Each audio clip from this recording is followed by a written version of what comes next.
Boa noite, pessoal, novamente. Muito obrigada por nos assistirem aqui no nosso canal no YouTube.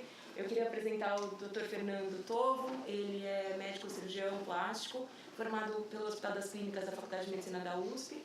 Ele foi preceptor do serviço também. Atualmente ele é médico, entre outros, aqui do Corpo Clínico do Hospital 9 de Julho. E ele vai falar pra gente sobre queimaduras e lesões cutâneas em áreas remotas. É um tema que as queimaduras, por sorte, a gente não encontra tantas, com tanta frequência. Queimaduras solares são mais frequentes, mas queimaduras por elementos tóxicos ou por fogo a gente encontra com menos frequência, mas lesões cutâneas, como a gente sabe, são bastante frequentes, né? Então o Fernando vai falar um pouquinho pra gente a respeito disso, com o enfoque do cirurgião plástico, que para nós é muito interessante, porque é uma visão um pouco diferente do que a gente tem.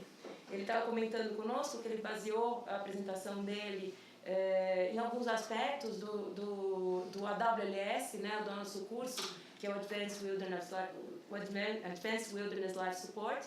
Ele baseou certos aspectos da aula dele nesse nosso livro-texto, o que eu acho que também faz um link aí interessante com o que a gente vai falar.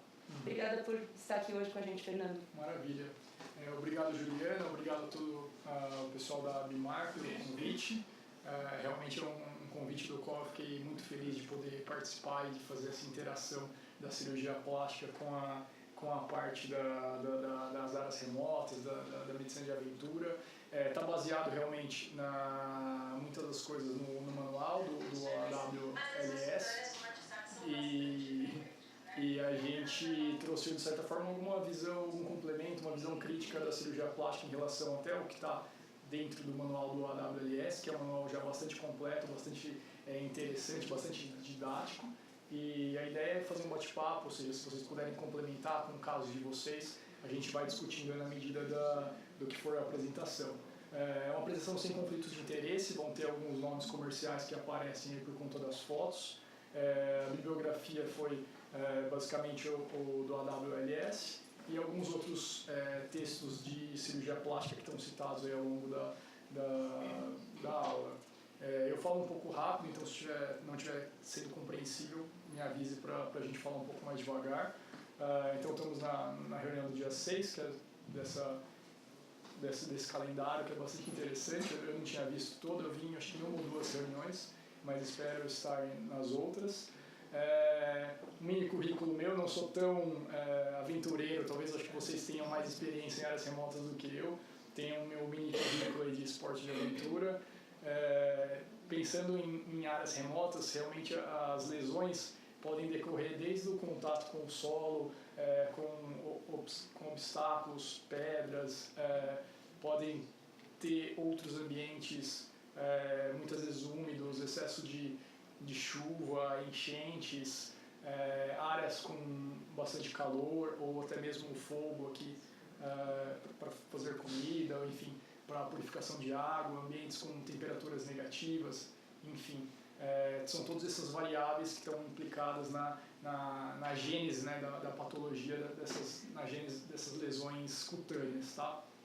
Então, sempre que o paciente tiver uma lesão de pele, qualquer que seja, vamos fazer sempre uma sequência, né, uma avaliação inicial, como se fosse uma coisa praticamente lógica, se perguntar o que aconteceu, há quanto tempo, onde foi, qual a profundidade, quais indícios que tem de contaminação, eventualmente de corpos estranhos, e também considerando sempre as lesões mais graves, né, acometendo estruturas mais profundas ou as comorbidades de um paciente, né.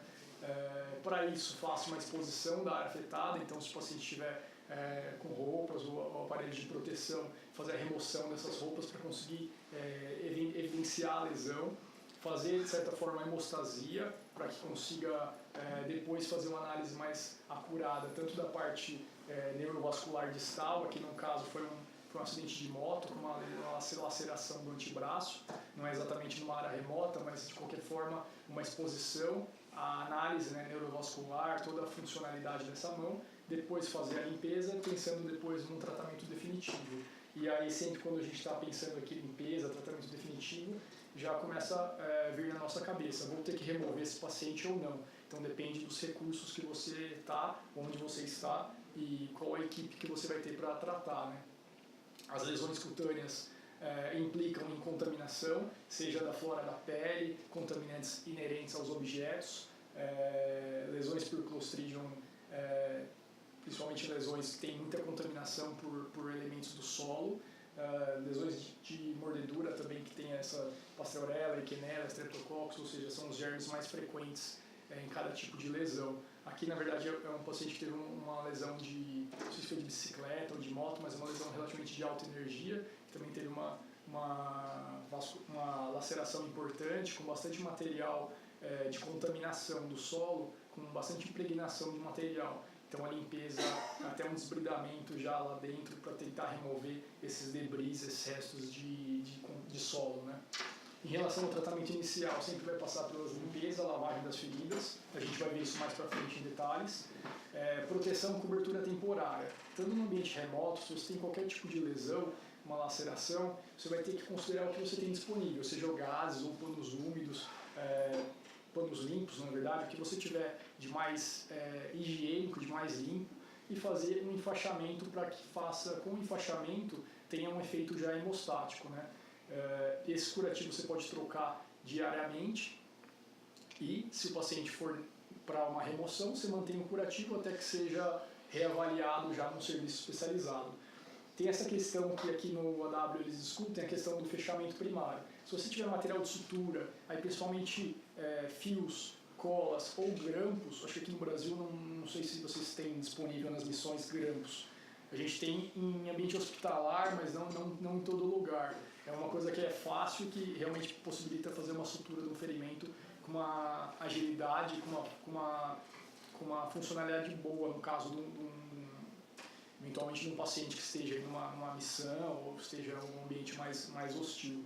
Existem grampeadores descartáveis, como Sim. que vocês usam, é muito mais simples, que são de plástico, custam bem baratinho, uma coisa com $10. Aqui no Brasil a gente não acha, mas fora daqui se acha com facilidade, que para pequenos ferimentos de pele funcionam super bem. Exatamente. Principalmente os ferimentos, às vezes, em couro cabeludo, áreas que sangram bastante. Quanto antes você fizer o fechamento primário, melhor. Essa questão aqui do fechamento primário retardado, ou seja, vamos manter o paciente com uma lesão, por quanto tempo para poder fazer o fechamento, eu estava comentando aqui antes do início da aula, não tem um tempo específico, que a gente sabe, e que pela experiência de décadas e centenas de anos de cirurgia plástica, sempre que você tiver uma ferida crônica, nesse caso, que era uma ferida crônica na perna, paciente que tinha tido uma fasciotomia, não lembro exatamente o caso, se tinha sido uma trombose, uma oclusão arterial, enfim, mas acabou fazendo um tratamento ambulatorial, tinha bastante fibrose, tinha uma granulação que estava meio média lá, não permitia exatamente um tratamento definitivo. Eu não tenho a foto intermediária, mas esse paciente foi desbridado, realizado um desbridamento, removido todo aquele tecido necrótico, toda aquela granulação ineficiente, e aí foi soltado os retalhos laterais, avançado de certa forma os retalhos, e aí a região, o defeito resultante foi enxertado com uma boa evolução. Então, pensando nessa questão de fechar ou não, depende muito também do ambiente. Se você tiver um ambiente que você consiga manter um curativo muito limpo, trocar todo dia lavando, tudo bem, vamos lavar, deixar limpo todo dia e vamos fechar daqui alguns dias, talvez, num serviço especializado. Agora, se está num ambiente que você não vai conseguir manter o ferimento limpo, vai ter umidade, vai ter contaminantes, às vezes é melhor fazer um fechamento ainda que talvez longe do ideal, mesmo que seja estético e funcionalmente talvez longe do ideal, mas talvez acelerar esse processo de retorno ao paciente, no caso, pensando que o paciente está numa expedição, né? Que ele não pode ficar dias parado.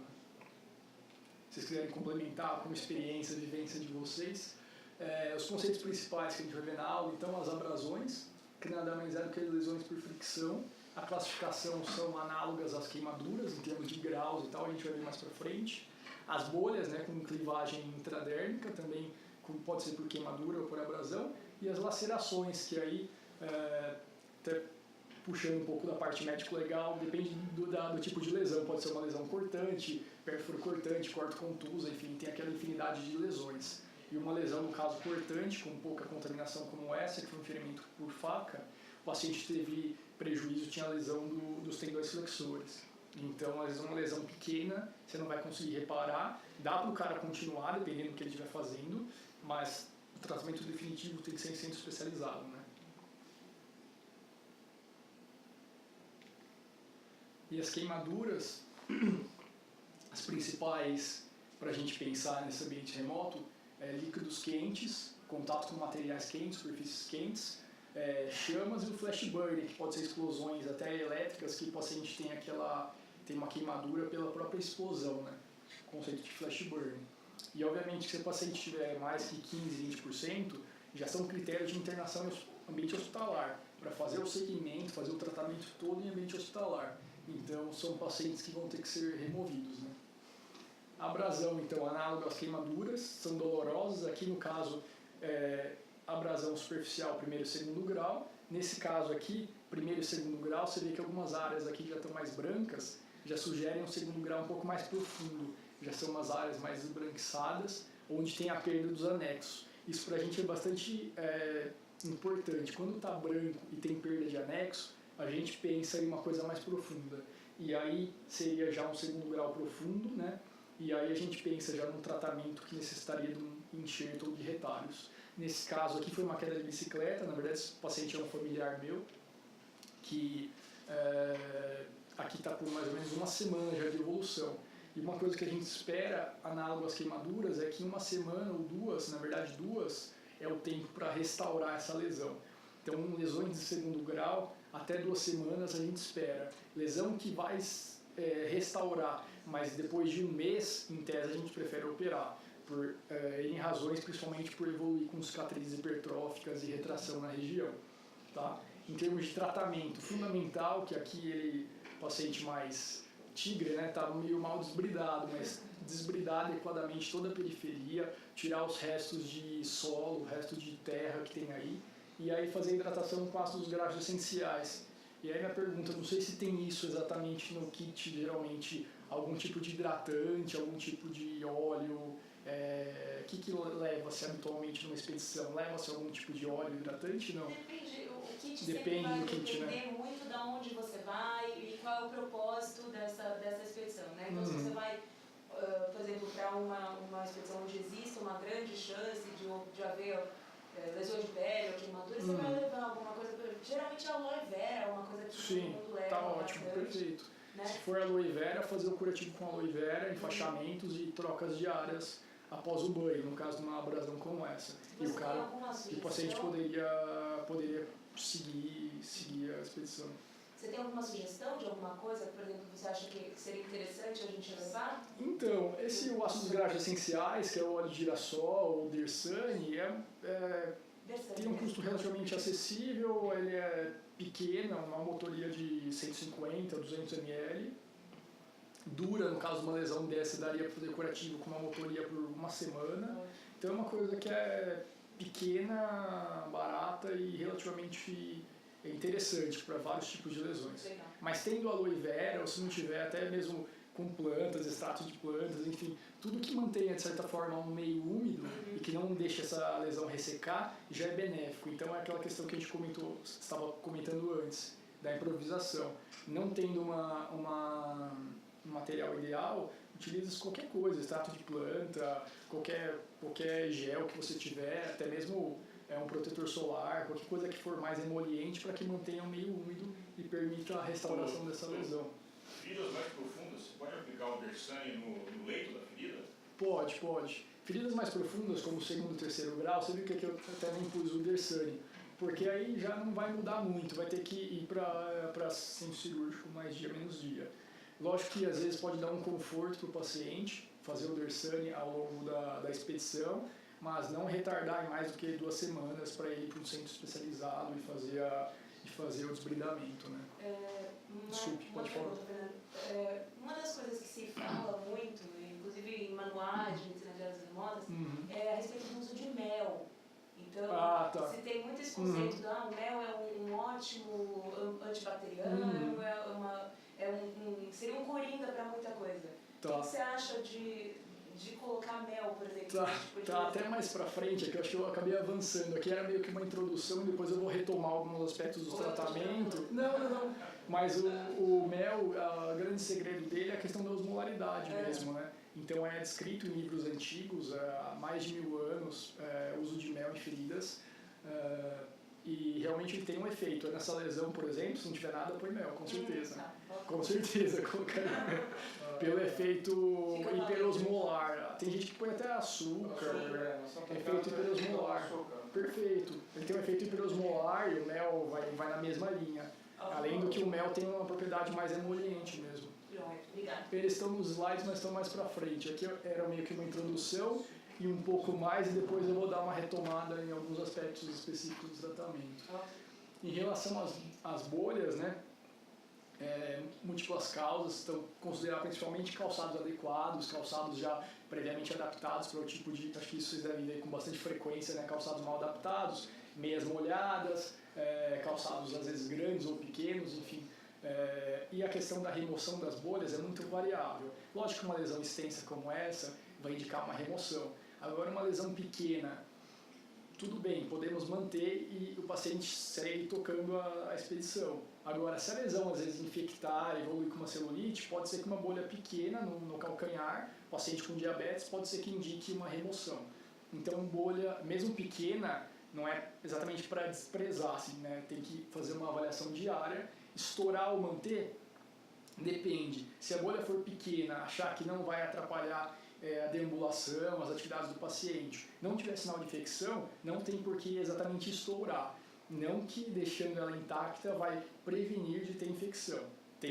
Havendo sinais de infecção, é melhor desbridar, porque se drena qualquer coisa que possa estar lá embaixo, avalia já o leito da lesão e faz o curativo de uma maneira mais adequada. Em relação às lacerações, então são múltiplas apresentações. As perfurações, muitas vezes, é um sangramento que, por exemplo, pisou num prego, sangra pouco, você não sabe o que ficou lá dentro, se ficou um pedaço, ou um graveto, ou um pedaço de madeira, você não sabe exatamente o que ficou. Então são lesões que requerem um exame diário e nem sempre dá para garantir ou saber exatamente o que ficou de contaminante lá dentro. Abduções de pele pequenas, você pode tratar como uma queimadura, né, pequenas abduções de pele, e não necessariamente remover. Agora, se você pensar realmente em extremidades, acho que aí não tem dúvida de ter que fazer a remoção e o reimplante para extremidades distais até 24 horas. É descrito reimplante de dedo com até praticamente 2 dias, assim, um dia e meio, por aí. Então, nesse caso, sempre vale a pena, numa eventualidade dessa, manter o meio úmido e frio, né? Na verdade, muita gente fala, põe no gelo, mas na verdade, pôr no gelo, a lesão fica macerada pelo próprio contato com a água. Então, o melhor é embrulhar numa gaze levemente umedecida, embrulhar com um saquinho plástico, e aí sim, esse conjunto de gaze embrulhado já no plástico pode ser posto ou numa geladeira ou numa água com gelo, que o objetivo na verdade, é manter aquela lesão resfriada, mas não ter contato direto nem do gelo nem da água, isso é muito importante, porque a gente recebia no HC lá na plástica alguns pacientes que, até mesmo da Grande São Paulo, cidades do interior, que chegavam com o dedo dentro de um balde d'água com um monte de gelo, e aí você acaba tendo bastante dificuldade, porque os corpos vasculares estão totalmente já meio macerados, né? Não tem uma firmeza para que você possa fazer uma anastomose. Em relação às mordeduras, também maior risco de infecção. Agora, a mordedura, talvez lá na hora, se você conseguir limpar direitinho, por que não fechar, ou pelo menos aproximar a borda, entendeu? Se você tiver uma mordedura muito extensa. A gente da plástica, aqui em pronto-socorro, aqui em 9 de julho e outros hospitais, praticamente sempre fechamos mordedura por animais, mas assim, depois de um desbridamento intenso, lavagem intensa, não vai fazer um intradérmico, vai fazer uns pontos um pouco mais grosseiros, às vezes eventualmente deixar um dreno, um penrose, algum dreno delicado, mas assim, não é necessariamente não é uma máxima verdadeira de não ter que fechar, né? Às vezes a gente encontra um pouco isso.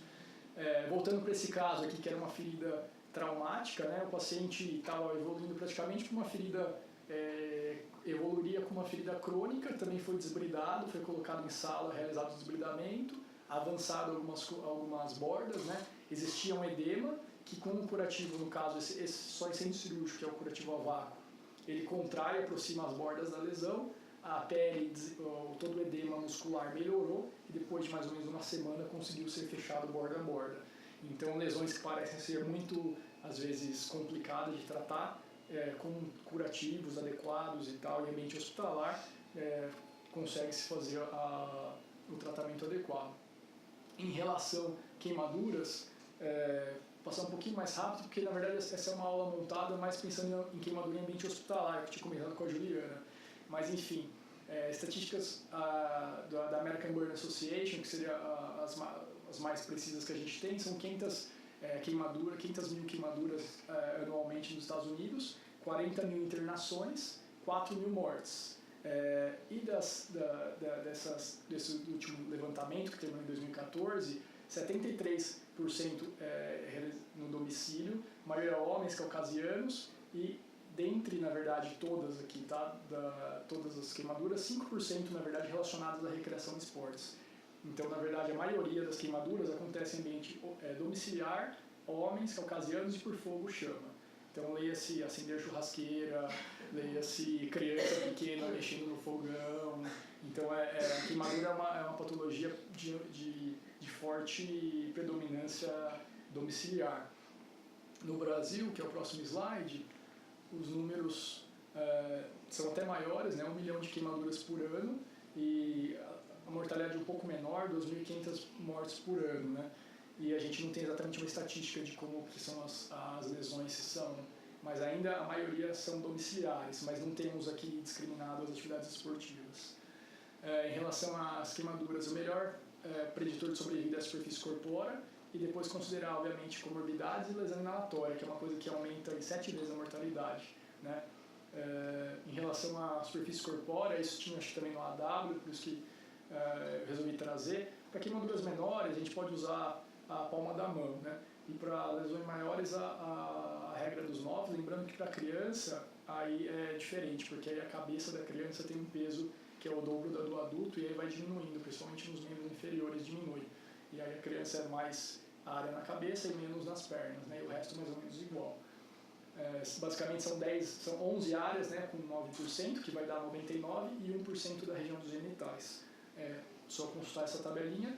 Palma da mão também é com os dedos, isso sempre era discussão nas aulas, em provas de plástica, é com os dedos, então você acha slides de livro assim, mas é sempre com os dedos. Isso já foi tema de algumas discussões lá no grupo, lá na época que estava no HC.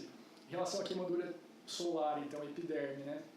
Ela é dolorosa porque você estimula a parte dos receptores da derme, né? Você vai ter uma hiperemia ou vermelhidão da região. A conduta, no caso da paciente numa expedição numa área remota, é hidratação, e aí pode ser aloe vera, ácidos graxos, eventualmente até um protetor solar, óleo de amêndoa, óleo de girassol, eventualmente até tentar alguma emulsão à base de plantas, por que não? Qualquer coisa que mantenha o meio úmido, né? E a gente fala conceitualmente que ela regenera. A gente não fala que ela cicatriza, então queimadura de primeiro grau a gente fala que ela regenera, ou seja, tudo volta ao que era antes sem sequelas, tudo regenera, tá bom? E sempre, né, a prevenção, como acho que para todas as queimaduras, assim, a prevenção é sempre o melhor tratamento, né? Então tendo a queimadura de primeiro grau lá, né, queimadura solar. Em relação à queimadura de segundo grau superficial, que a gente faz essa distinção, segundo grau superficial e profundo. Segundo grau superficial, a gente pensa na derme parcial, então vai ser uma queimadura dolorosa, plano de clivagem aqui na derme média, você vai ter a preservação dos folículos que estão lá mais na derme mais profunda, na transição com o subcutâneo, então você vai ter os folículos preservados, ela tem uma superfície que é mais hiperemiada, como está aqui, uma região mais hiperemiada, vai ser dolorosa, vai ter a bolha, e a evolução dessa queimadura, a gente espera que até 2 semanas ela restaura. Então, nesse caso, a questão da bolha é o que a gente discutiu. Lesões grandes, a gente sempre remove essa bolha, porque essa bolha em algum momento vai estourar, vai ressecar e vai servir como material de contaminação. E também a prevenção, principalmente como a gente viu, líquidos aquecidos e superfícies aquecidas. Quando você vai para uma queimadura de segundo grau profundo, análogo àquela imagem que a gente viu daquela abrasão que tinha umas áreas profundas, aqui que é a área profunda, tá vendo? já é uma área mais branca e tal, já tem uma perda que não está nítida na foto, mas tem uma perda de folículos.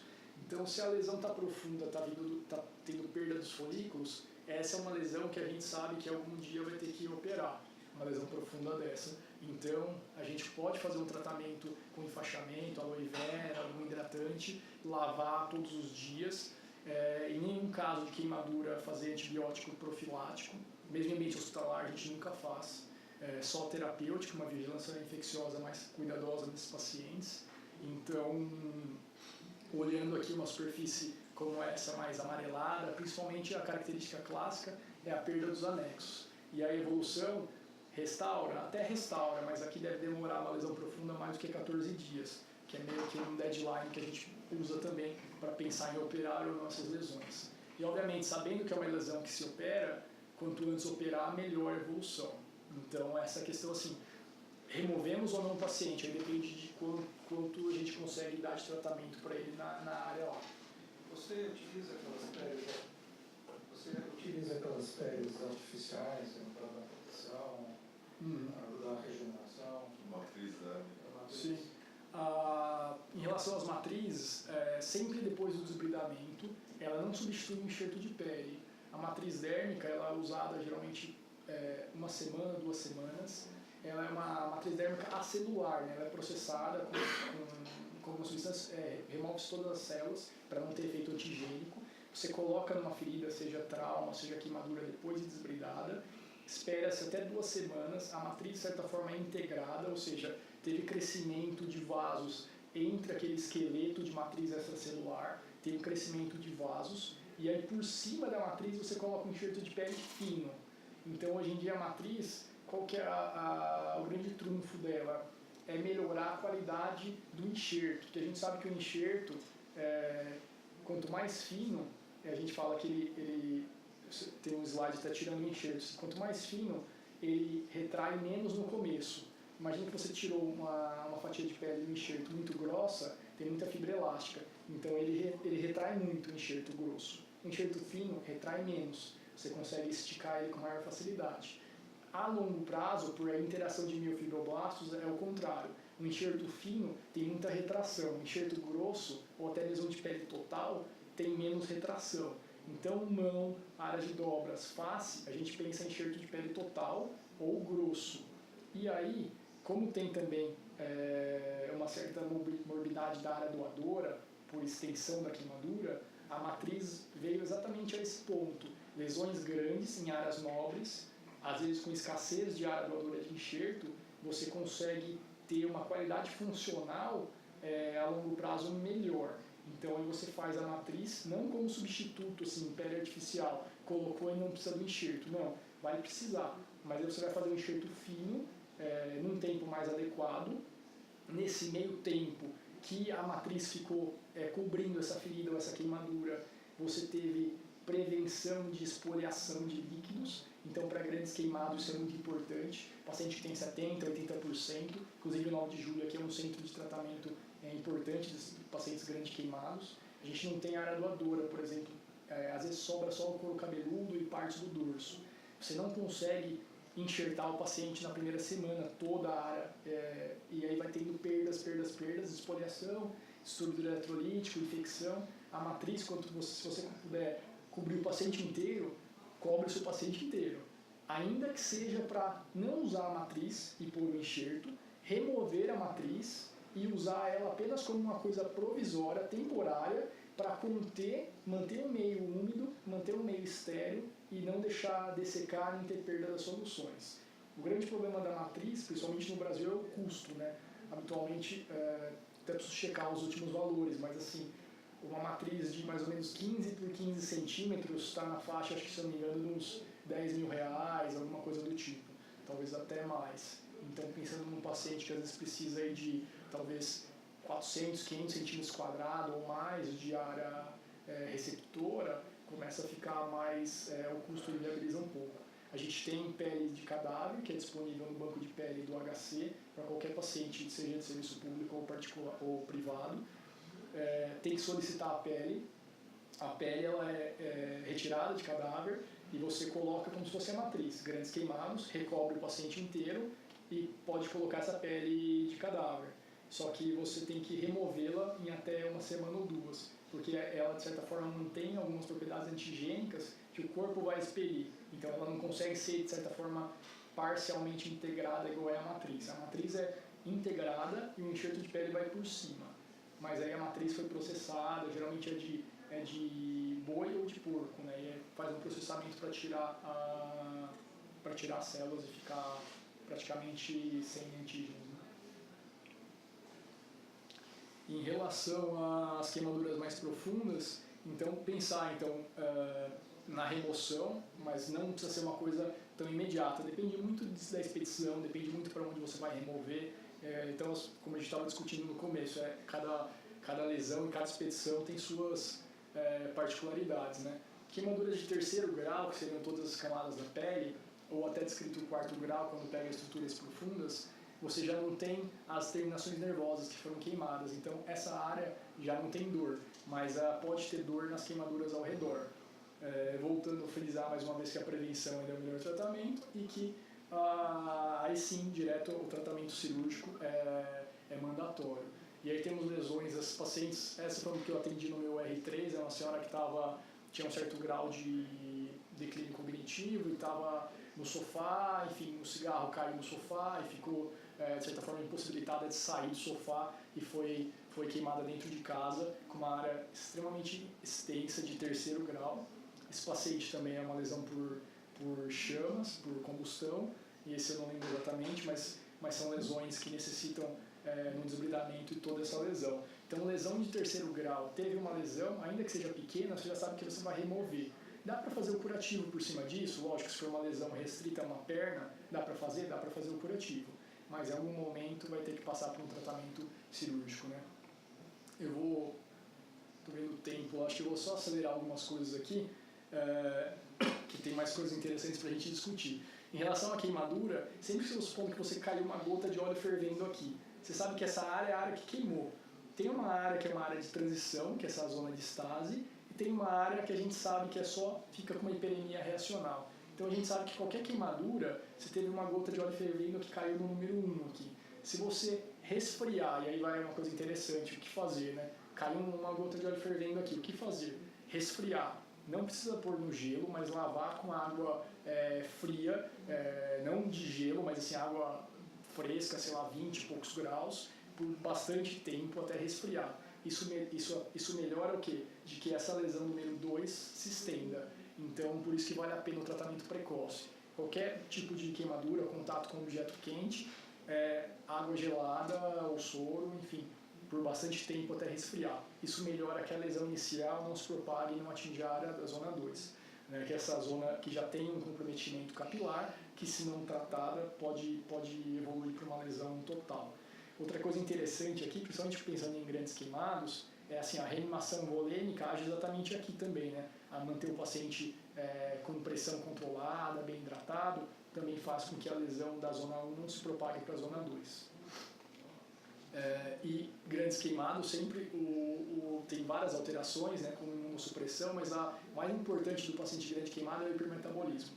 Então, pensando numa expedição, um paciente que teve uma queimadura mais grave, oferecer nutrição e dieta adequada, hidratação adequada, repouso e, de certa forma, se for uma lesão grande, transportar para um centro de referência, né? A gente já comentou, então, primeiro grau a gente regenera, segundo grau restaura, e o terceiro, se deixado evoluir, vai cicatrizar. Então, o tempo da chave para deixar o tratamento conservador é 14 dias. Mais do que 14 dias, que seriam as queimaduras profundas, a gente já pensa mais num tratamento cirúrgico. E um detalhe interessante, por que a gente fala tanto em desbridamento precoce dos pacientes grandes queimados? E aí sim, se tiver um paciente com terceiro grau, segundo profundo ou terceiro grau, aí vale a pena uma remoção mais precoce. Por quê? Porque a gente sabe que a escara, que é resultante da queimadura, ela tem um efeito imunossupressor importante. Então, o paciente fica imunossuprimido, além do hipermetabolismo, alterações endócrinas, mas pela própria escara, pela queimadura da escara. Na verdade, pelo efeito da escara na corrente sanguínea. Então, se sabe que quanto antes você realiza o desbridamento, menos você consegue evitar mais a liberação desses complexos, que é esse tal desse LPC, que é esse complexo lipídico proteico, que isso caia na circulação, porque isso é altamente imunossupressor. Então, pensando numa queimadura maior, realmente acho que vale a pena correr. Não precisa ser uma emergência, né, mas talvez remover o paciente, que ele possa ser operado em até uns 2, 3 dias. E uma pomada que a gente pode pensar em relação ao kit, a gente usa bastante o nitrato de sério, que é o Dermacerium, tem uma fotinho dela daqui a pouco, por questão do que o sério consegue se ligar na escara e prevenir um pouco esse efeito imunossupressor. Então, grandes queimados com lesões profundas, a gente usa Dermacerium em todas as lesões. Chegou no pronto-socorro, se chegar aqui no 9 de julho, Dermacerium da cabeça aos pés. O pessoal usa muito sulfadiazina, que a sulfadiazina, o Dermacerium seria a sulfadiazina mais o nitrato de sério. Então, além do efeito bacteriostático, tem o efeito do nitrato de sério em quelar essas partículas. Essas assim, eram as principais lesões. Aqui a gente vai discutir algumas coisas específicas do tratamento e aí vou interrompendo, a gente tem mais um tempinho, né? Mais uns 10 minutos, né? Aquela sequência que a gente já comentou, né? Desde a exposição, a hemostasia, o exame adequado da função e pensando sempre no tratamento definitivo. Em relação à hemostasia, sempre comprimir então uma área de abrasão, uma área de queimadura que esteja sangrando ou uma laceração, uma compressão geralmente deve estancar aquele sangramento. Quanto tempo? Lesões de couro cabeludo, provavelmente até 1 hora, como descritos. Mas se você tiver algum material de sutura, em vez de ficar comprimindo 1 hora, às vezes eventualmente grampear, fazer uma sutura, um chuleio, ou seja, uma coisa meio mais ATLS mesmo, mais para contenção do sangramento, né? E, como descrição também, a questão de bandagens hemostáticas por cima do curativo. Se você tiver, às vezes, mais pacientes para atender, às vezes você é o único profissional da área, em vez de você ficar comprimindo, você pode simplesmente fazer um enfaixamento compressivo para que mantenha aquela pressão, para que não volte a sangrar aquela área. E ainda, pensando já em lacerações grandes, principalmente de membro inferior, se você tiver um sangramento importante, você pode usar talvez um torniquete para pelo menos diminuir a pressão de perfusão distal e aí associar uma compressão, seja manual, e ver se você conseguiu estancar ou não, ou fazer compressão manual, faz um enfaixamento e ainda assim um torniquete. Por quanto tempo? Até você conseguir remover, ou se você achar que parou de sangrar, em tese, até poderia afrouxar o torniquete para aquela lesão, né? Mas sempre evitando ao máximo uma espoliação desnecessária. Se precisar, mantém o torniquete e sabe que vai remover esse doente, né? Uma lesão grande, né? Em relação à anestesia, isso tem bastante no manual do AW, uma coisa que aqui no Brasil, até em pronto-socorro, ou enfim, cirurgia geral, cirurgia plástica, acho que a gente não dá tanto enfoque, assim, a gente sempre anestesia, obviamente, antes do desbridamento, mas aqui no AW ele sempre comenta para fazer anestesia como uma das primeiras medidas, assim, eu achei bem interessante isso daí do curso do AW, e é uma coisa realmente verdadeira, né? Então a gente poderia usar desde uma solução, uma gás encharcada com adrenalina e deixar como uma coisa tópica, ou fazer infiltração mesmo da própria lesão. Vai te permitir um exame mais acurado, uma hemostasia melhor, eventualmente uma sutura, um grampeamento, um tratamento já mais definitivo no local, né? Em relação à adrenalina, também sempre tem essas controvérsias. O que geralmente, classicamente, são essas dedos, orelha e nariz, classicamente não coloca-se adrenalina, né? A gente na plástica, na verdade, a gente praticamente só não coloca no dedo, e pênis, e dedo. Circulações terminais, assim, no caso do dedo, praticamente 2 feixes vasculonervosos principais. Orelha, nariz, praticamente sempre, qualquer cirurgia, seja uma rinoplastia estética, um trauma nasal, sempre faz uma infiltração com adrenalina, mais ou menos 1 para 100 mil, 1 para 200 mil. Às vezes, já cheguei a usar para nariz até 1 para 40 mil de adrenalina, soluções relativamente concentradas, tá?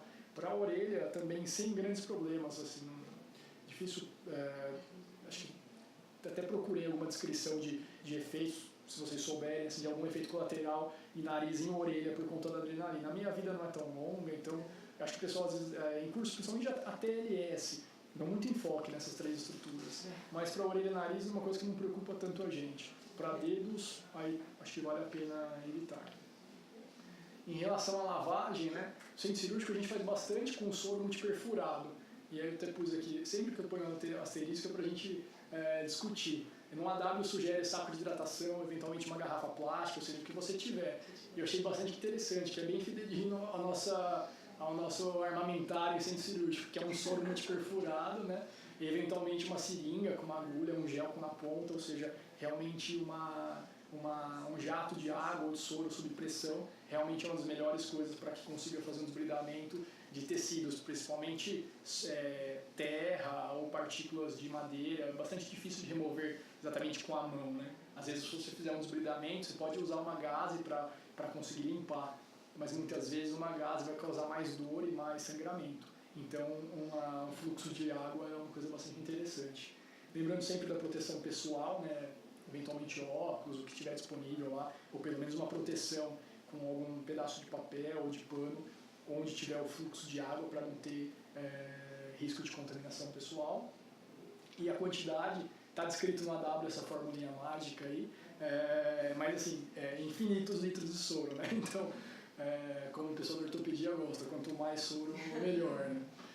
E a gente também gosta, nesse caso aqui é um exemplo também, corpos estranhos, tecido desvitalizado, lavagem exaustiva, né? Então esse paciente na verdade tinha tido uma infecção necrotizante, com região de fáscia profunda e tudo mais, tinha outras lesões, se não me engano, em outros membros, não tinha tanta área doadora, mas foi desbridado algumas vezes, depois mais um pouco, ficou um tempão internado, acabou fazendo um enxerto aqui de pele, aqui parece uma rede, tá vendo? É um enxerto que a gente fala que é enxerto em malha, você faz de 1 centímetro quadrado, você faz virar 5, 6, 9, então você consegue um rendimento de pele maior, né?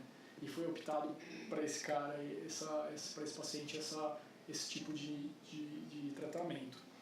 Em relação às abrasões que a gente já comentou, a lavagem exaustiva, anestesia tópica, e aí com essas lidocaínas. Os curativos pode ser desde um enfaixamento com uma gaze ou um tecido que seja limpo e vai encharcar, seja com aloe vera, que você falou que está sempre disponível, ou dersane, ácidos graxos essenciais, óleo de girassol, eventualmente mel, ou seja, qualquer coisa que promova um meio úmido e que tenha um efeito emoliente, né? Em relação à perfuração, não adianta ficar lavando tanto, porque se a pessoa pisou num prego ou pisou em alguma madeira, talvez tenha sobrado algum pedacinho lá dentro. Não dá para saber, então fazer sempre o exame frequente daquela lesão. Muitas vezes não tem como você lavar, remover o que ficou na profundidade. Se você tiver talvez um raio-x, alguma coisa, não seria o que você teria em campo, né? Mas quando vem para um serviço, você vai fazer um raio-x, pelo menos para ver se tem alguma coisa remanescente naquela região. Em relação às bolhas, né, a gente já discutiu um pouco se estourar ou não. As pequenas, então, não precisa. Você pode usar alguns curativos desses de proteção para calos ou placas de hidrocoloide que você pode proteger. No caso, se tiver uma bolha no centro, você pode fazer o curativo ao redor e deixar o paciente convivendo e seguir viagem com essa bolha. Se tiver grandes ou se já estiverem rotas, aí é melhor fazer o desbridamento mesmo para que você consiga avaliar o leito daquela lesão, para que não fique as bordas, né? O desbridamento de bolhas é uma coisa bem pouco dolorosa, então se você fizer a ressecção apenas da parte descolada, você não vai ter provavelmente sangramento e nem dor.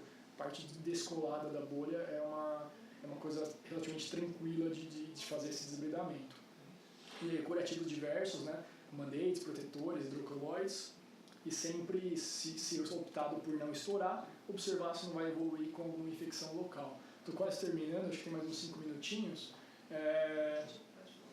Em relação às lacerações, então os materiais disponíveis, né? Se quiser fazer um fechamento primário no local, lavou, desbridou bastante.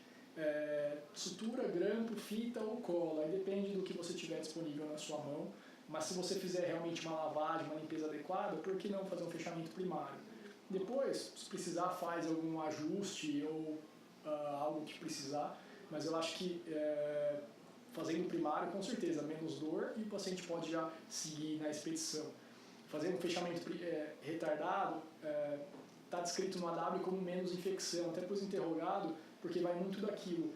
Qual vai ser o curativo nesses 2 ou 3 dias, né? Por que esperar para fechar? se tiver um material, por que não fechar primário, né? Às vezes o paciente está caminhando, está tendo outras contaminações, está caindo terra, está caindo outras partículas dentro da ferida, então por que não fazer o fechamento primário? Eu acho que tendo material, não sei qual que é a visão de vocês, mas sempre fazer o fechamento primário dessas lacerações. Silver tape. Silver tape, sim. Todo mundo leva na expedição. Perfeito. Faz Salva tirinhas tudo. ali, você faz o fechamento. Exatamente. Uma aproximação de borda. Exatamente. Porque a gente precisa, concordo com você, você perguntou com a nossa visão, né? Para a gente é muito importante sempre lembrar que o paciente pode ter que se auto-evacuar, né? Se auto-remover de uma situação. Então, sim, o fechamento primário nessa situação, obviamente, é a melhor solução, né? Não vai deixar uma pessoa com uma grande, né, um fermento perfurocortante grande andando por aí para ter que se auto-evacuar. Então, vamos tentar fazer um fechamento primário, nem que seja, como você falou, temporário, para que ele possa chegar até um cuidado definitivo, né? Então, isso é uma das coisas que a gente leva bastante em consideração mesmo, como você falou mesmo. Isso para nós é bem importante. Legal. Em relação ao fechamento por segunda intenção, na impossibilidade ou não tem o material, curativos diários, lavagem da lesão, e com certeza o paciente vai ter uma certa perda de função, vai ter mais dor, vai ter e com certeza cicatrizes maiores. Em relação à microporagem, então o silver tape e tal, outra coisa a considerar tricotomia, eventualmente das bordas da lesão, que ajuda a fixar, usar álcool, benjoína ou cavilon. Isso daqui ajuda a tirar um pouco aquela oleosidade da pele, ajuda a firmar bastante o curativo. Então, cavilon, sem conflito de interesse, é um sprayzinho, a gente usa direto, praticamente diariamente no centro cirúrgico. Não tendo, usando um álcool, quanto mais concentrado melhor, álcool gel não serve, teria que ser álcool mesmo, tipo 70% ou mais, provavelmente deve ter, né, álcool talvez 70% como antisséptico. A tintura de benjoim, que está sendo cada vez mais difícil de encontrar por questões de contaminação, né, e tal. Mas enfim, tricotomia e essas substâncias seriam para ajudar a preparar as bordas da lesão. Em relação à sutura e grampos, lesão grande com tensão está sangrando, tendo grampeador. Aqui a gente usa no Brasil um grampeador linear para a pele. Não lembro exatamente a marca, acho que é da Ético, mas são 20 grampos. Então a gente usa até reparadoras ou estéticas mesmo para fazer o fechamento, assim, dão 20 grampos, né? Mas de uso hospitalar. Como você falou, tem grampos menores que resolvem lesões pequenas com facilidade. Cola vai muito bem para lesões pequenas sem tensão, né? Teve tensão, está em área de apoio, aí área de dobra, aí esquece. Lesões menores, principalmente em criança, também fazendo um paralelo, expedições às vezes mais tem criança na expedição, cola acho que pode salvar uns bons bocados aí, sabe? Porque indolor, aproxima e cola a lesão, lavou, fez antisepsia, às vezes não precisa nem anestesiar, passou a cola e tal. Então é sucesso, assim, pronto-socorro de cirurgia geral, plástica, cirurgia infantil, a cola é sempre bem-vinda. E aí os curativos que você tiver, tecidos limpos, você pode envolver em neomicina ou em qualquer antibiótico de pomada que você tenha. Se você não tiver, por exemplo, um Rayon ou não tiver o ácido dos graxos essenciais, não tiver um Dersane, por que não às vezes passar uma neomicina, qualquer tipo de pomada, tem um efeito emoliente, até para uma queimadura, seja de primeiro grau, segundo grau, qualquer grau, poderia se usar um antibiótico até com essa questão emoliente. As fitas e considerar sempre a imobilização, eventualmente se a lesão está próxima de articulação, às vezes é necessário fazer uma imobilização. Em relação ao antibiótico, tópico vale a pena para praticamente todas as lesões, porque não? O paciente vai estar lá num ambiente possivelmente contaminado, possivelmente, enfim, com condições não ideais de antisepsia, de desbridamento. Então, por que não fazer com qualquer uma das drogas? Considerar também mel, açúcar, eventualmente, porque essa questão da osmolaridade e realmente protege bastante da proliferação bacteriana. Acho que tem mais uns 3, 5 minutinhos e a gente termina. E em situações especiais, feridas complexas, contaminadas, profundas, mordeduras, pacientes com comorbidades ou feridas infectadas, aí sim, e é um antibiótico, mas aí sim já é um antibiótico terapêutico, né? aqui não, acho que não está queimadura, mas as queimaduras realmente a gente só faz quando tem infecção. Então a maioria dos pacientes que estão com grandes queimaduras nos hospitais, o antibiótico geralmente é mais para tratar uma BCP hospitalar, uma pneumonia, né, do que exatamente tratar uma ferida na pele. Difícil uma queimadura ter uma infecção a ponto de dar uma sepse de foco cutâneo. Tem, mas não é o comum. Os pacientes recebem muito por infecção ou de catéter central, sonda, vesical, menos por conta da queimadura. Fernando, eu queria saber a sua opinião, mesmo não usando antibiótico profilático para as queimaduras, em crianças, principalmente com queimadura por escaldo, qual a sua opinião sobre o antibiótico para queimadura de orelha, de cartilagem, com comprometimento de cartilagem?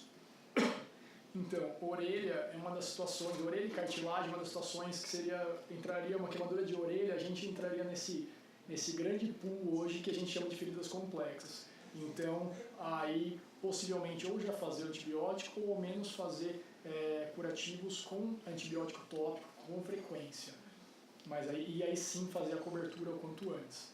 Então, eu não esmiucei muito o tópico de queimaduras para não ficar tão extenso, mas a pergunta foi perfeita. Assim, tendo exposição de cartilagem, se torna uma ferida complexa. Vai evacuar o paciente, vai transferir, vai fazer cirurgia e vai fazer antibiótico, tudo que tem direito.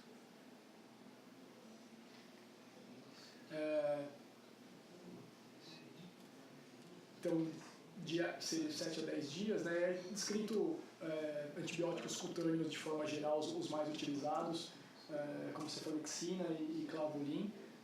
Talvez sejam os que vocês têm aí, acho que nas expedições, né?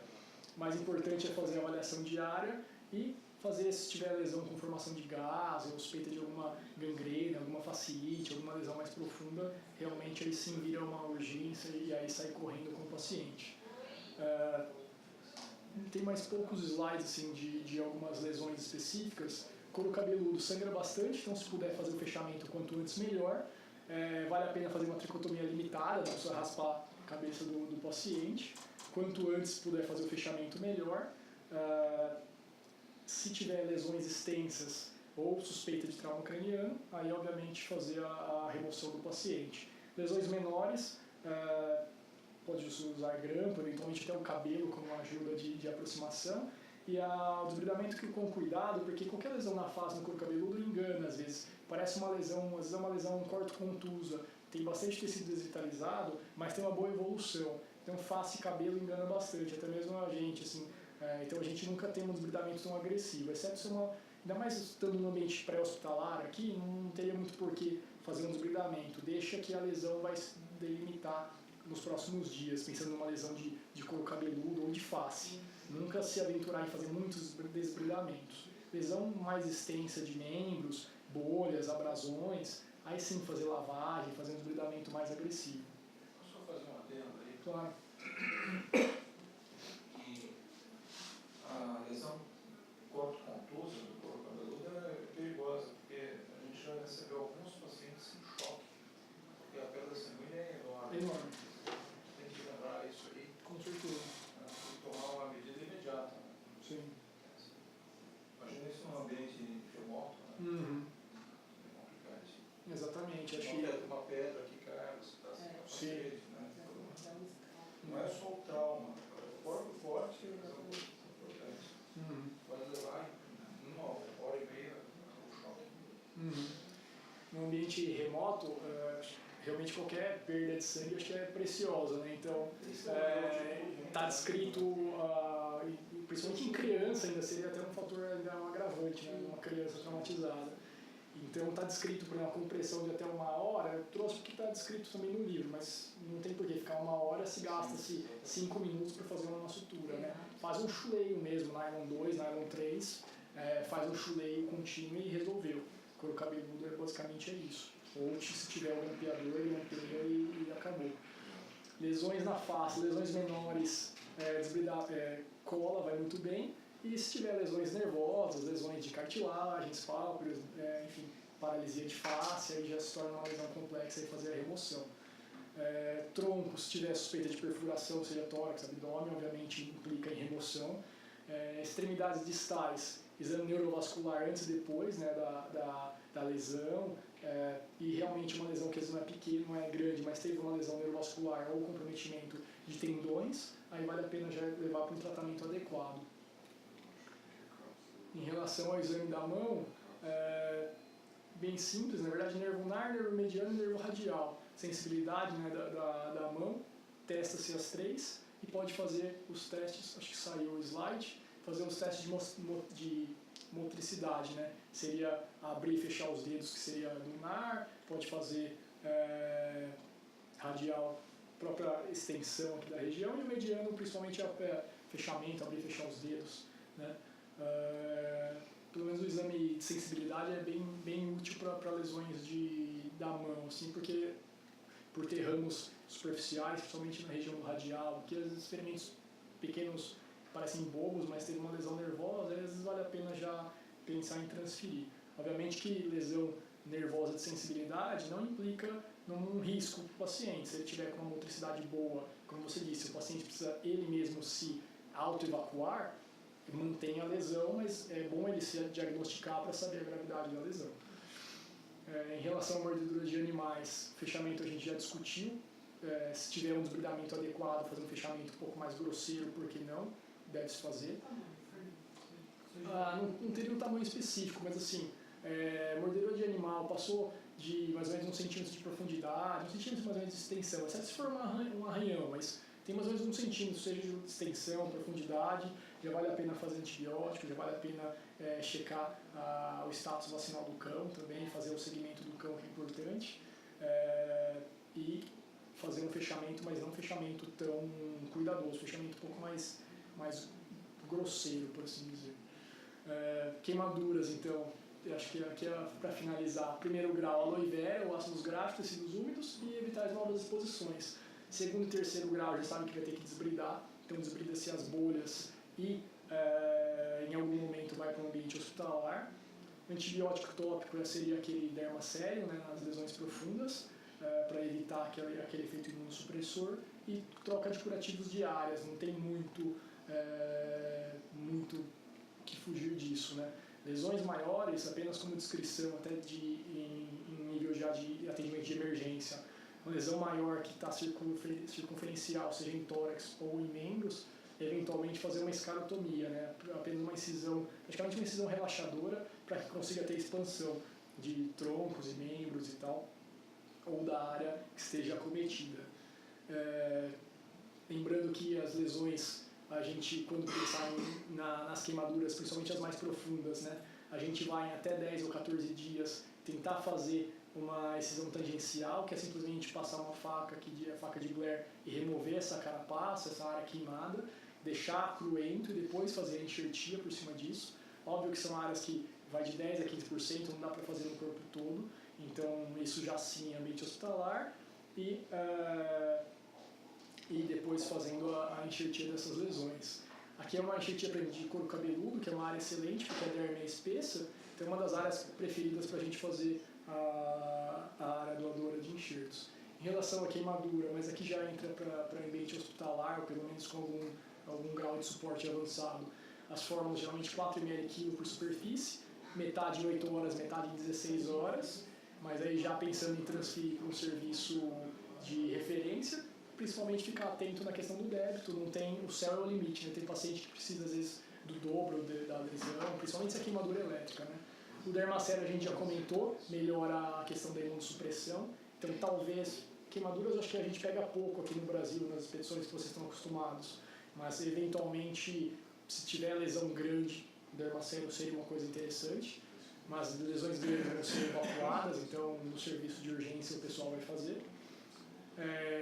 Considerar sempre em expedições, teve lesão inalatória com suspeita de queimadura de face, aí sim transfere, porque aí seja a intoxicação por monóxido de carbono, seja a queimadura direta das vias aéreas, vai ter que intubar esse paciente, vai ter que transferir, vai ter que fazer ventilação com O2 a 100%. Em relação à queimadura elétrica, 2, 3 slides, a maior lesão é nos tecidos profundos, porque na verdade eles têm maior resistência. Os nervos conduzem melhor, então tem menos lesão, e o osso, que é o que tem mais resistência, é o que tem mais lesão. O maior problema seriam lesões de alta voltagem de corrente contínua, com maior mortalidade, né? E realmente quanto maior a amperagem, né, maior o dano, né? Quanto mais corrente passou naquele membro, maior o dano.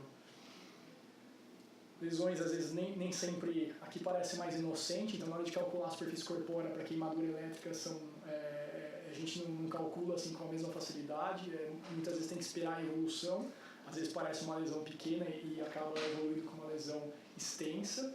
Tem o flash burn, que quando não tem ponto de contato, que é apenas a explosão e teve uma queimadura, aí é análogo a uma queimadura por chama, porque a chama da explosão queimou o paciente, mas não a queimadura elétrica. Para queimadura elétrica, enfim, se o paciente chega no hospital, se faz todo o ATLS, ambiente pré-hospitalar, se possível, monitorização, não muda a conduta, assim, vai ter algumas alterações, mas mantém o paciente monitorizado. Então, chegando já para um serviço mais com algum grau de material, mantém o paciente monitorizado, começa a fazer volumes muito altos de expansão volêmica, né, para prevenção da lesão renal, mas isso já pensando em ambiente hospitalar. E às vezes até usar algumas soluções ou alcalinizando a urina, ou fazendo algumas soluções para estimular a diurese, para tentar chegar num débito urinário mais alto possível, em torno de 2 ml por hora. Estou terminando. Em termos da remoção, sempre questão de cogitar preservar a vida, o membro, a função ou as infecções, né, também como um capítulo à parte.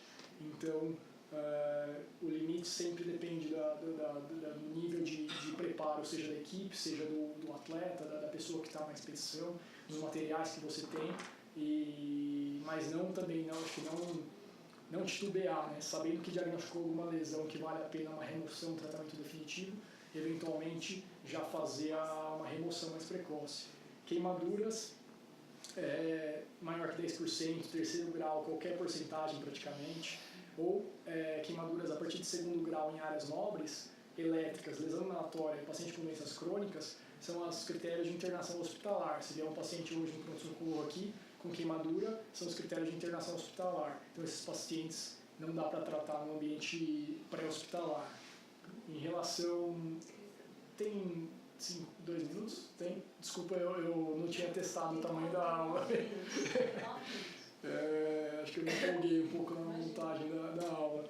Então, assim, o flush nip é a lesão pré-congelante, né? Uma lesão pré-congelante tem já bolhas, principalmente em membros, em temperaturas negativas, mas não é congelante. Então, um frost nip, você pode reverter, aquecer ou reverter o melhorou e já tentar fazer o aquecimento do paciente o quanto antes, sem esfregar, mas usando principalmente uma água morna, tentar esquentar o paciente o quanto antes. Já no frostbite, que aí pode ser de 4 níveis, que seria a lesão congelante, já fica análogo à queimadura, as lesões mais superficiais para as lesões mais profundas, com até comprometimento de ossos, músculos e tendões. E nessa lesão, que é a lesão congelante, aí sim, apenas fazer o aquecimento do paciente quando você tiver certeza que ele não vai congelar novamente, porque um recongelamento pode ser muito mais danoso para esse paciente, né? Então, tem algumas fases aqui do frostbite, mas vai estar tratando a hipotermia e aí aquecer o paciente. Então, a hidratação, aqui também fazer anti-inflamatórios, analgesia, é mais dolorosa, o frost nip menos, e o frostbite mais doloroso. E aqui, sim, evitar todo custo do recongelamento. Então, só descongelar quando tiver já certa formação e salvo, pelo menos em algum lugar mais quente, né? Caso contrário, melhor levar o paciente para um lugar mais adequado e depois fazer o descongelamento. Pode ser com água ou em ambiente mais quente. Com água é mais rápido, né? Então você com uma água mais ou menos por volta de 37, 39 graus. É um tratamento mais rápido para descongelar. Pode fazer curativos com hidratantes, curativos limpos e secos. Não desbridar as bolhas, porque essa lesão realmente pode demorar dias para delimitar. Então não tem que ter pressa e aguarda a delimitação. Então no ambiente pré-hospitalar, apenas descongelar e manter o paciente aquecido. Movimentar-se com frequência, evitar ambientes extremos, né? Levar sempre luvas e meias extras, movimentar-se com frequência, evitar calçados, roupas apertadas e proteção adequada, principalmente de mãos e pés. O tio Blanc está traduzido, na tradução achei como frieiras, eu não sei como é que é isso no outro curso, vocês dão como essa expressão. Considerei uma lesão, de certa forma, menos... Pé de trincheira, pé de o pé de trincheira seria até o próximo. No curso, na apostila W, ele fez essa diferença. Pois como frieira é uma lesão intertrigo, pés umedecidos, enfim, manter o pé seco. Tá? E o pé de trincheira, que também é uma lesão não congelante, mas com muitos dias de exposição à água, com lesões dolorosas, úlceras, pode ter dormência, e também o tratamento é sempre manter seco. A chave de tudo é sempre manter extremidades e pés limpos e secos e aquecidos, né? E de certa forma deixar os membros secarem naturalmente. E aí, acho que esse daqui é o último slide, assim, a prevenção sempre é a melhor conduta, né? A preparação física e mental adequada de qualquer pessoa que for fazer alguma expedição, treinamento adequado, manuseio cuidadoso de objetos cortantes, seja a faca, seja se o paciente às vezes tem diabetes, vai levar uma seringa, vai levar algum material para aplicação de insulina, proteção solar sempre com roupas e com cremes adequados. Para altitude tem aqueles cremes que são mais espessos, um pouco mais viscosos, né? Então são bastante interessantes. Equipamentos adequados, iluminação sempre nas áreas, ao andar, ou seja, para evitar acidentes como pisar numa madeira, ou cair, torcer o pé, enfim, essas lesões que são facilmente preveníveis às vezes por pequenos traumas do dia a dia, no caso de um acampamento, numa altitude ou em alguma montanha, né? E sempre checar o status vacinal da vacinação antitetânica. Desculpe pela extensão aí. Estávamos indo para um lugar remoto e não tão remoto.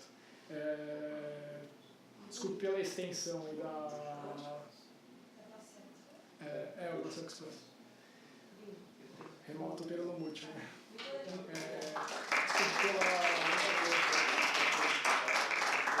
Desculpe pela extensão, eu não tinha testado, eu fui enfiando alguns slides e fotos e me empolguei um pouco na hora de montar. Não, foi ótimo, obrigada. A gente inclusive tem mais 5 minutinhos para dúvidas, se alguém quiser. O auditório é nosso até às 9. A questão, por exemplo, de queimadura, que você falou em queimadura elétrica, né? Mas por descarga elétrica. Eu queria saber se tem uma diferenciação com raio. Porque raio nos Estados Unidos, na época do verão, o pessoal vai lá para o deserto, não sei o quê. Uma das maiores causas de morte lesão por raio. Claro, tem problema cardiológico, mas em relação ao tratamento da pele, tudo a ver com o que você deu. Sim.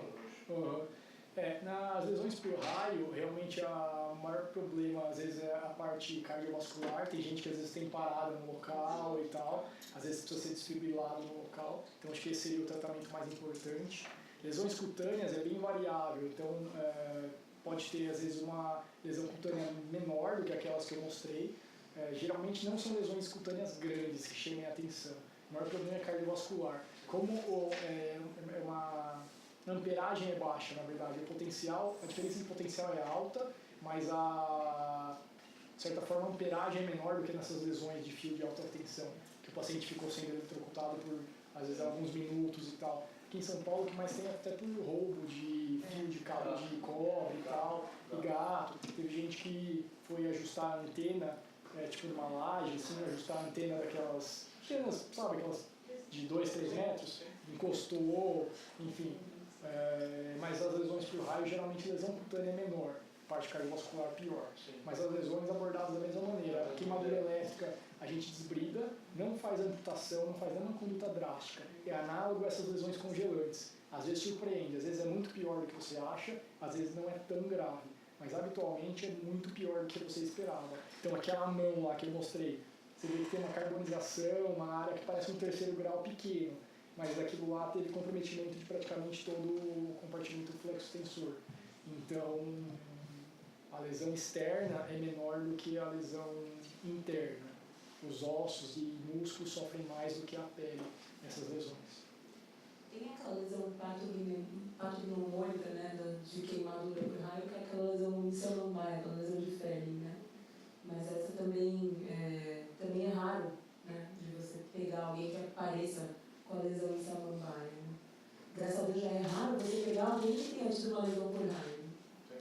por Eu não lembro a sorte. incidência, eu sei que é alguma coisa como ganhar na Mega Sena, eu acho, a incidência de Ou o contrário da Mega Sena, exatamente o contrário. Eu tenho no hospital que trabalho um enfermeiro que tinha uma placa de uma fratura de húmero e ele foi pescar e tomou um raio a 10 metros. E aí ele me mostrou a foto lá com a placa toda quebrada. A gente não sabe se foi por causa do raio ou porque ele pode ter até voado, né, do local ali. A gente não sei se foi Certo, mas quebrou a placa dele.